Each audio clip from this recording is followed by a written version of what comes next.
అమెరికాలోని శాన్ డియాగోలో జరిగిన ఓ private jet ప్రమాదంలో 6 ప్రాణాలు కోల్పోయినట్లు పోలీసులు వెల్లడించారు. అమెరికా కాలమానం ప్రకారం గురువారం తెల్లవారుజామున 4:30 గంటల సమయంలో ఓ ప్రైవేట్ ఎయిర్ క్రాఫ్ట్ ఇళ్ల మధ్యలో కూలిపోయింది. ఈ ప్రమాదంలో పలు ఇళ్లు, కార్లు తగలబడ్డాయి. మర్ఫీ క్యానియన్లోని మిలిటరీ హౌసింగ్ ఏరియాలో ఈ జెట్ అయితే కూలిపోయింది. జెట్ కూలిపోయే సమయంలో దాని ఫ్యూయల్ అక్కడ వెదజల్లడంతో చుట్టుపక్కల ఇళ్లు, కార్లకు మంటలు వేగంగా వ్యాపించాయి.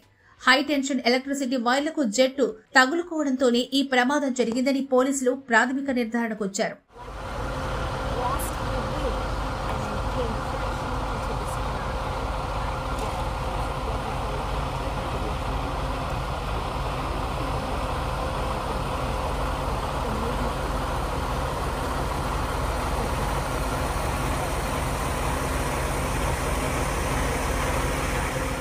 ఈ విమాన ప్రమాదంలో కనీసం 10 ఇళ్లు ధ్వంసమయ్యాయి. కార్లు బూడిదైపోయాయి. ఓ ఇల్లు పూర్తిగా తగలబడి పైకప్పు కూలిపోయింది. ఆ ప్రాంతమంతా జెట్ ఫ్యూయల్ వాసన వస్తోంది. ఇంటి మీద జెట్ కూలిపోగానే పెద్ద ఎత్తున బాంబ్ బ్లాస్ట్ మాదిరిగా మంటలు పైకెగిశాయి. ఈ విజువల్స్ అక్కడ ఇళ్లకున్న సీసీటీవీ కెమెరాలో రికార్డు అయ్యాయి. ప్రమాదం జరిగిన సమయంలో అందరూ నిద్రలో ఉన్నారు. ప్రమాదాన్ని గ్రహించి మేల్కొన్న కొందరు ఇంటింటికి వెళ్లి తలుపులు తట్టి లోపల ఉన్నవారిని మేల్కొల్పే ప్రయత్నం చేశారు.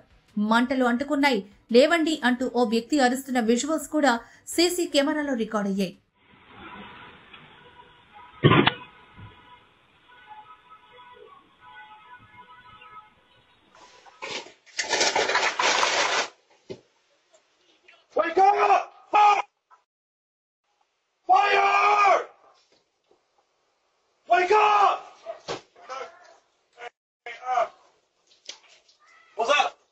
ఫెడరల్ ఏవియేషన్ అథారిటీ తెలిపిన వివరాల ప్రకారం ప్రమాదానికి గురైన Cessna 550 aircraft Montgomery Gibbs executive airport లో దిగడానికి ప్రయత్నించి కూలిపోయింది.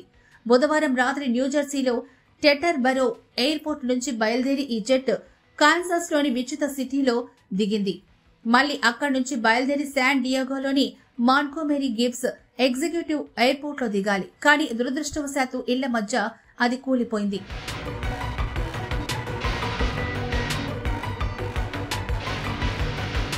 ఈ ప్రమాదం వల్ల దాదాపు 50 మిలిటరీ ఫ్యామిలీస్ ఎఫెక్ట్ అయ్యాయి.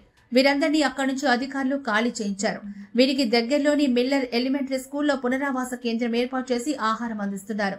మిలిటరీ హౌసింగ్ ఏరియాలో పరిస్థితి యథాస్థితికి రావడానికి మరికొన్ని రోజులు పడుతుందని అధికారులు చెబుతున్నారు.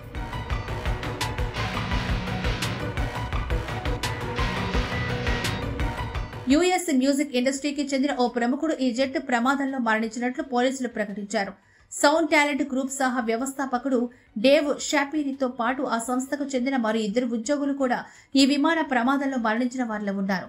ఈ సౌండ్ టాలెంట్ గ్రూప్ అమెరికాలో చాలా popular. American pop band Hanson, singer Vanessa Carleton, Canadian rock band some 41 లాంటి వారిని ఈ సౌండ్ టాలెంట్ గ్రూపే పరిచయం చేసింది. అయితే ఫెడరల్ ఏవియేషన్ అడ్మినిస్ట్రేషన్ ప్రకారం విమానంలో మొత్తం 6 ఉన్నారు. వీరిలో 3 సౌండ్ టాలెంట్ గ్రూపుకు చెందిన వారిని కన్ఫర్మ్ అయింది. మిగిలిన 3 ఎవరు అనేది తేల్చాల్సింది. ప్రస్తుతం పోలీసులు దర్యాప్తు చేస్తున్నారు.